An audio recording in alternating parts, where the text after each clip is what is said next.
Hi hello ನಮಸ್ಕಾರ. ಎಲ್ಲರೂ ಹೇಗಿದ್ದೀರಾ? ಐ ಹೋಪ್ ಎಲ್ಲರೂ ಚೆನ್ನಾಗಿದ್ದೀರಾ ಅಂತ ಭಾವಿಸ್ತೀನಿ. ರಾಜ್ಯ ಹಾಗೂ ಕೇಂದ್ರ ಸರ್ಕಾರ ತಂದಂತಹ ಮಹತ್ವದ ಯೋಜನೆಗಳ ವಿಚಾರವಾಗಿ ಬ್ಯಾಕ್ ಟು ಬ್ಯಾಕ್ ನಾನು ಅಪ್ಡೇಟ್ ಅನ್ನ ಕೊಡ್ತಾ ಹೋಗಿದ್ದೀನಿ. ಇವತ್ತು ಸಾಕಷ್ಟು ಬಡ ಕುಟುಂಬಗಳಿಗೆ ತುಂಬಾ ಉಪಯುಕ್ತವಾಗುವಂತಹ ಒಂದು ಯೋಜನೆಗೆ ಸಂಬಂಧಿಸಿದಂತೆ ನಾನು ಈ ಒಂದು ವಿಡಿಯೋದಲ್ಲಿ ಮಾಹಿತಿಯನ್ನ ಕೊಡ್ತಾ ಹೋಗ್ತೇನೆ. ಅದಕ್ಕೂ ಮುಂಚೆ ಯಾರೆಲ್ಲ ನಮ್ಮ ಡಿಜಿಟಲ್ ಅಸ್ತ್ರ ಯೂಟ್ಯೂಬ್ ಅನ್ನ ಸಬ್ಸ್ಕ್ರೈಬ್ ಮಾಡಿಲ್ಲ, ದಯವಿಟ್ಟು ಸಬ್ಸ್ಕ್ರೈಬ್ ಮಾಡುವ ಮೂಲಕ ಹೆಚ್ಚಿನ ಒಂದು ಮಾಹಿತಿಯನ್ನು ಪಡೆಯುವುದಾಗಿದೆ. ಇವತ್ತು ನಾನು ಕೊಡ್ತಾ ಇರುವಂತಹ ಒಂದು ಮಾಹಿತಿ ಅಂದರೆ ಭಾರತದಲ್ಲಿ ಪ್ರತಿಯೊಬ್ಬರಿಗೂ ಆರೋಗ್ಯ ಸೇವೆ ಲಭಿಸಬೇಕು ಎನ್ನುವಂಥ ಒಂದು ಉದ್ದೇಶದಿಂದಾಗಿ ಕೇಂದ್ರ ಸರ್ಕಾರ ತಂದಂತಹ ಒಂದು ಮಹತ್ವಾಕಾಂಕ್ಷಿ ಯೋಜನೆಗೆ ಸಂಬಂಧಿಸಿದಂತೆ ಮಾಹಿತಿಯನ್ನು ಕೊಡ್ತೀನಿ. ಈ ಒಂದು ಯೋಜನೆಯ ಮೂಲಕ 5 ಲಕ್ಷದವರೆಗೂ ನಗದು ರಹಿತವಾಗಿ ಚಿಕಿತ್ಸೆಯನ್ನು ಪಡ್ಕೊಳ್ಬಹುದಾಗಿದೆ. ಯಾವುದು ಈ ಯೋಜನೆ ಯಾವ ಕುಟುಂಬ ವರ್ಗದವರಿಗೆ ಪಡಿಬಹುದಾಗಿದೆ, ಇದರ ಮಾನದಂಡಗಳೇನು, ಯಾವ ಒಂದು ಕುಟುಂಬದ ವರ್ಗ ಫ್ರೀಯಾಗಿ ಚಿಕಿತ್ಸೆಯನ್ನ ಪಡಿಬಹುದು ಎನ್ನುವಂತ ಒಂದು ಮಾಹಿತಿಯನ್ನ ಈ ಒಂದು ವಿಡಿಯೋದಲ್ಲಿ ನಾನು ನಿಮಗೆ ನೀಡ್ತಾ ಹೋಗ್ತೀನಿ. ಹೌದು, ಭಾರತದಲ್ಲಿ ಪ್ರತಿಯೊಬ್ಬರಿಗೂ ಸಹ ಆರೋಗ್ಯ ಸೇವೆ ಲಭ್ಯವಾಗಬೇಕು ಎನ್ನುವಂತ ಒಂದು ಉದ್ದೇಶದಿಂದ, ಏಕೆಂದ್ರೆ ಆರೋಗ್ಯವೇ ಭಾಗ್ಯ ಅನ್ನೋದನ್ನ ನಾವೀಗಾಗಲೇ ಸಾಕಷ್ಟು ಇವತ್ತಿನ ಒಂದು ಪ್ರಸ್ತುತ ವಿದ್ಯಮಾನದಲ್ಲಿ ಆರೋಗ್ಯ ತುಂಬಾ ಮುಖ್ಯವಾಗಿದೆ. ಹಾಗಾಗಿ ಕೇಂದ್ರ ಸರ್ಕಾರ ತಂದಂತಹ ಒಂದು ಮಹತ್ವಾಕಾಂಕ್ಷಿ ಯೋಜನೆ ಎಂದ್ರೆ ಈ ಒಂದು ಆಯುಷ್ಮಾನ್ ಭಾರತ್ ಪ್ರಧಾನಮಂತ್ರಿ ಜನ ಆರೋಗ್ಯ ಯೋಜನೆ ಆಗಿದೆ. ಆರೋಗ್ಯ ವಿಮಾ ಯೋಜನೆಯಾದಂತಹ ಈ ಒಂದು ಯೋಜನೆ ಮೂಲಕ ಬಡ ಮತ್ತು ದುರ್ಬಲ ಕುಟುಂಬಗಳಿಗೆ ಆರೋಗ್ಯ ರಕ್ಷಣೆಯನ್ನ ನೀಡುವ ಒಂದು ಅತ್ಯಂತ ಉಪಯುಕ್ತವಾದಂತಹ ಮಹತ್ವಾಕಾಂಕ್ಷಿಯಾದಂತಹ ಯೋಜನೆ ಆರೋಗ್ಯ ವಿಮಾ ಯೋಜನೆಯಾಗಿದೆ. ಈ ಒಂದು ಯೋಜನೆಯು ಪ್ರಾಥಮಿಕ, ದ್ವಿತೀಯ ಮತ್ತು ತೃತೀಯ ಹಂತದಲ್ಲಿ ಆರೋಗ್ಯ ರಕ್ಷಣಾ ವ್ಯವಸ್ಥೆಯನ್ನ ಸಮಗ್ರವಾಗಿ ಬಲಪಡಿಸುವಂತಹ ಒಂದು ಗುರಿಯನ್ನ ಇಟ್ಕೊಂಡು ಕೇಂದ್ರ ಸರ್ಕಾರ ಬಡ ಮತ್ತು ದುರ್ಬಲ ವರ್ಗದ ಕುಟುಂಬದವರಿಗೆ ತಂದಂತಹ ಒಂದು ಮಹತ್ವಾಕಾಂಕ್ಷಿ ಯೋಜನೆಯಾಗಿದೆ. ಈ ಒಂದು ಆಯುಷ್ಮಾನ್ ಭಾರತ್ ಪ್ರಧಾನಮಂತ್ರಿ ಜನ ಆರೋಗ್ಯ ಯೋಜನೆಯ ಯಾವ ರೀತಿಯಾಗಿ ಉಪಯುಕ್ತವಾಗಿದೆ, ಇದರ ಪ್ರಯೋಜನಗಳು ಏನೇನು, ಈ ಒಂದು ಆರೋಗ್ಯ ಸೇವೆಯನ್ನ ಪಡೆಯುವುದು ಹೇಗೆ ಅನ್ನೋದನ್ನ ಈ ವಿಡಿಯೋದಲ್ಲಿ ನಾನು ಹೇಳ್ತಾ ಹೋಗ್ತೇನೆ. ಪ್ರತಿಯೊಬ್ಬರಿಗೂ ಸಹ ಆರೋಗ್ಯ ಬಹುಮುಖ್ಯವಾಗಿರುವಂಥದ್ದು. ಹಾಗಾಗಿ ಕೇಂದ್ರ ಸರ್ಕಾರ, ಪ್ರಧಾನಿ ನರೇಂದ್ರ ಮೋದಿಯವರ ನೇತೃತ್ವದ ಈ ಒಂದು ಕೇಂದ್ರ ಸರ್ಕಾರ ಈ ಒಂದು ಯೋಜನೆಯನ್ನ ಜಾರಿಗೊಳಿಸಿರುವಂಥದ್ದು. ಆಯುಷ್ಮಾನ್ ಭಾರತ್ ಪ್ರಧಾನಮಂತ್ರಿ ಜನ ಆರೋಗ್ಯ ಯೋಜನೆ ಭಾರತದ ಒಂದು ಸಾರ್ವಜನಿಕ ಆರೋಗ್ಯ ವಿಮಾ ಯೋಜನೆ ಆಗಿದೆ.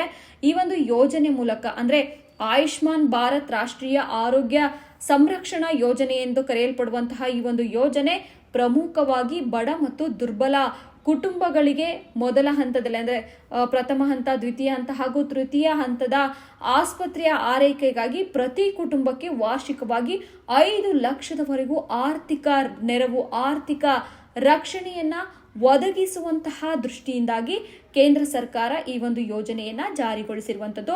ಈ ಒಂದು ಆಯುಷ್ಮಾನ್ ಭಾರತ್ ಪ್ರಧಾನಮಂತ್ರಿ ಜನ ಆರೋಗ್ಯ ಯೋಜನೆಯು ಸರ್ಕಾರಿ ಮತ್ತು ಖಾಸಗಿ ಆಸ್ಪತ್ರೆಗಳಲ್ಲಿ ನಗದು ರಹಿತ ಮತ್ತು ಕಾಗದ ರಹಿತ ಚಿಕಿತ್ಸೆಯ ಸೌಲಭ್ಯವನ್ನ ನೀಡುವಂತಹ ಒಂದು ಪ್ರಮುಖ ಉದ್ದೇಶವಾಗಿದೆ ಅಂದ್ರೆ ತಪ್ಪಾಗ್ಲಿಕ್ಕಿಲ್ಲ. ಪ್ರಮುಖವಾಗಿ ಆಸ್ಪತ್ರೆಯಲ್ಲಿ ದಾಖಲಾಗುವ ಮುನ್ನ ಮತ್ತು ನಂತರದ ವೆಚ್ಚಗಳ ವ್ಯಾಪ್ತಿ, ಕುಟುಂಬದ ಗಾತ್ರ ಮತ್ತು ವಯಸ್ಸಿನ ನಿರ್ಬಂಧ ಇಲ್ಲದಿರುವುದು, ದೇಶಾದ್ಯಂತ ಎಲ್ಲಿ ಬೇಕಾದರೂ ಸಹ ಇದಕ್ಕೆ ಸಂಬಂಧಿಸಿ ಅಂದ್ರೆ ಚಿಕಿತ್ಸೆಯನ್ನ ಪಡೆಯುವಂತಹ ಒಂದು ಸೌಲಭ್ಯಗಳು ಈ ಒಂದು ಯೋಜನೆಗೆ ಸೇರಿದೆ. ಆಯುಷ್ಮಾನ್ ಭಾರತ್ ಆರೋಗ್ಯ ಕರ್ನಾಟಕ ಯೋಜನೆಯಾಗಿ ಕರ್ನಾಟಕ ರಾಜ್ಯದಲ್ಲಿ ಈ ಯೋಜನೆಯನ್ನ ಜಾರಿಗೆ ತರಲಾಗಿದೆ. ಕರ್ನಾಟಕದಲ್ಲಿ ಕೇಂದ್ರ ಸರ್ಕಾರದ ಯೋಜನೆಯು ಸಹ ಜಾರಿಯಲ್ಲಿದೆ. ಪ್ರಮುಖವಾಗಿ ಈ ಒಂದು ಯೋಜನೆಯನ್ನ ಪ್ರತಿಯೊಬ್ಬರು ಸಹ ಬಡ ಮತ್ತು ದುರ್ಬಲ ವರ್ಗದ ಕುಟುಂಬದವರು ಈ ಒಂದು ಯೋಜನೆಯ ಸದುಪಯೋಗವನ್ನ ಪಡೆದುಕೊಳ್ಳಬಹುದಾಗಿದೆ.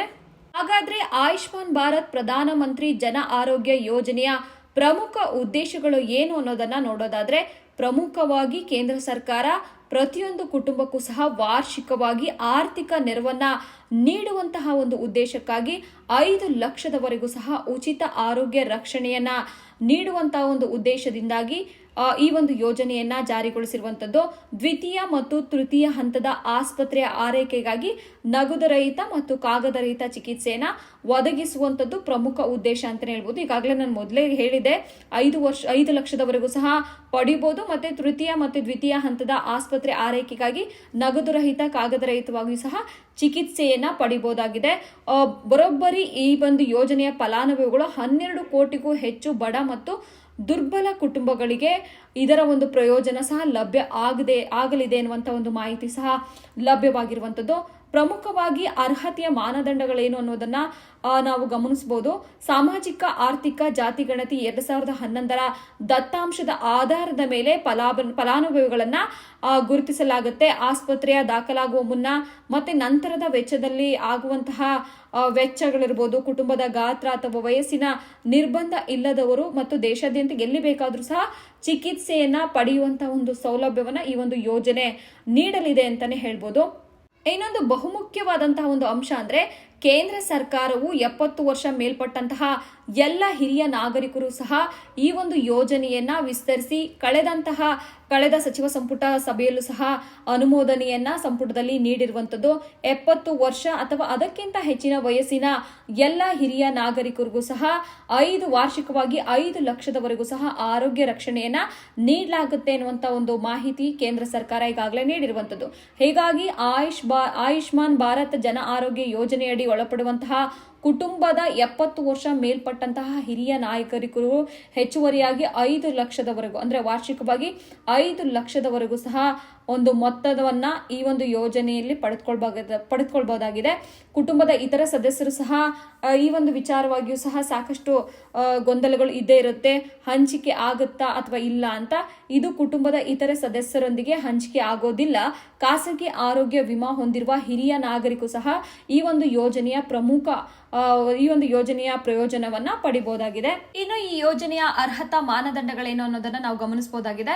2 ಹಂತದಲ್ಲಿ ಅಂದ್ರೆ ಒಂದು ರೀತಿಯಲ್ಲಿ ಗ್ರಾಮೀಣ ಕುಟುಂಬಗಳಿಗೆ ಮತ್ತು ನಗರ ಕುಟುಂಬಗಳಿಗೆ ಸಪರೇಟ್ ಆದಂತಹ ಅರ್ಹತಾ ಮಾನದಂಡಗಳಿರೋದನ್ನ ನಾವಿಲ್ಲಿ ಗಮನಿಸಬಹುದು. ಮೊದಲನೇದಾಗಿ ಗ್ರಾಮೀಣ ಕುಟುಂಬಗಳಿಗಿರುವಂತಹ ಅರ್ಹತೆ ಮಾನದಂಡಗಳೇನು ಅಂದ್ರೆ ಕೇವಲ ಒಂದೇ ಕೋಣೆ ಅಥವಾ ಕಚ್ಚಾ ಗೋಡೆಗಳು ಅಥವಾ ಕಚ್ಚಾ ಚಾವಣಿ ಹೊಂದಿರುವ ಮನೆಗಳಲ್ಲಿ ವಾಸಿಸುವವರಿಗೆ ಇದರ ಒಂದು ಸದುಪಯೋಗವನ್ನ ಪಡೆದುಕೊಳ್ಬಹುದು. ಅದಲ್ಲದೆ 16ರಿಂದ 59 ವರ್ಷ ವಯಸ್ಸಿನ ನಡುವೆ ವಯಸ್ಕ ಪುರುಷ ಸದಸ್ಯರಿಲ್ಲದಂತಹ ಕುಟುಂಬಗಳು, ಪರಿಶಿಷ್ಟ ಜಾತಿ ಅಥವಾ ಪರಿಶಿಷ್ಟ ಪಂಗಡದ ಸಮುದಾಯಗಳಿಗೆ ಸೇರಿದವರು, ಭೂರಹಿತ ಕುಟುಂಬಗಳು, ಮುಖ್ಯವಾಗಿ ದೈಹಿಕ ಸಾಂದರ್ಭಿಕ ಕೂಲಿಯಿಂದ ಜೀವನ ನಡೆಸುವವರು ಇದರ ಒಂದು ಸದುಪಯೋಗನ ಪಡ್ಕೊಳ್ಬಹುದು. ಇನ್ನು ಭಿಕ್ಷಕರು, ಆದಿವಾಸಿ ಬುಡಕಟ್ಟು ಸಮುದಾಯಗಳು ಮತ್ತು ಕಾನೂನುಬದ್ಧವಾಗಿ ಬಿಡುಗಡೆಯಾದ ಬಂಧಿತ ಕಾರ್ಮಿಕ ಕುಟುಂಬಗಳು ಇದರ ಒಂದು ಸದುಪಯೋಗವನ್ನ ಪಡ್ಕೊಳ್ಬಹುದು. ಇನ್ನು ನಗರ ಕುಟುಂಬಗಳಿಗೆ ಸಂಬಂಧಿಸಿದಂತೆ ಅರ್ಹತಾ ಮಾನದಂಡಗಳೇನು ಅನ್ನೋದನ್ನ ನಾವು ನೋಡೋದಾದ್ರೆ ಅಂದ್ರೆ ಮನೆ ಕೆಲಸದವರು ಇರ್ಬೋದು, ಬೀದಿ ವ್ಯಾಪಾರಿಗಳು, ಪಾದಚಾರಿ ಮಾರ್ಗದಲ್ಲಿ ಸೇವೆ ಮಾಡುವವರು ಅಂದ್ರೆ ಚಮ್ಮಾರರು ಇರ್ಬೋದು, ಹೀಗೆ ಸಾಕಷ್ಟು ಕೂಲಿ ಕಾರ್ಮಿಕರಿರ್ಬೋದು, ನಿರ್ಮಾಣ ಕಾರ್ಮಿಕರು, ಪ್ಲಂಬರ್ಗಳು, ಕಲ್ಲಿನ ಕೆಲಸಗಾರರು, ಪೇಂಟರ್ಗಳು, ವೆಲ್ಡರ್ಗಳು, ಹೀಗೆ ಇದರ ಸೌಲಭ್ಯವನ್ನ ಪಡ್ಕೊಳ್ಬಹುದು. ಮತ್ತೆ ಮನೆ ಆಧಾರಿತ ಕೆಲಸಗಾರರು, ಕರಕುಶಲ ಕೆಲಸಗಾರರು, ದರ್ಜಿಗಳು, ಸಾರಿಗೆ ಕೆಲಸಗಾರರು, ಹೀಗೆ ಸಣ್ಣ ಪುಟ್ಟ ಕೆಲವೊಂದು ಸಂಸ್ಥೆಗಳಲ್ಲಿ ಸಹಾಯಕರಾಗಿ, ಜವಾನರಾಗಿ, ಡೆಲಿವರಿ ಬಾಯ್ಗಳಾಗಿ, ಅಂಗಡಿ ಕೆಲಸದಲ್ಲಿ ಕೆಲಸ ಮಾಡುವಂತಹ ಒಂದು ಕಾರ್ಮಿಕ ವರ್ಗದವರು, ನಗರ ಪ್ರದೇಶದಲ್ಲಿ ಇರುವಂತಹ ಕಾರ್ಮಿಕ ವರ್ಗದವರು ಇದರ ಒಂದು ಸೌಲಭ್ಯವನ್ನ ಪಡ್ಕೊಳ್ಬಹುದಾಗಿದೆ.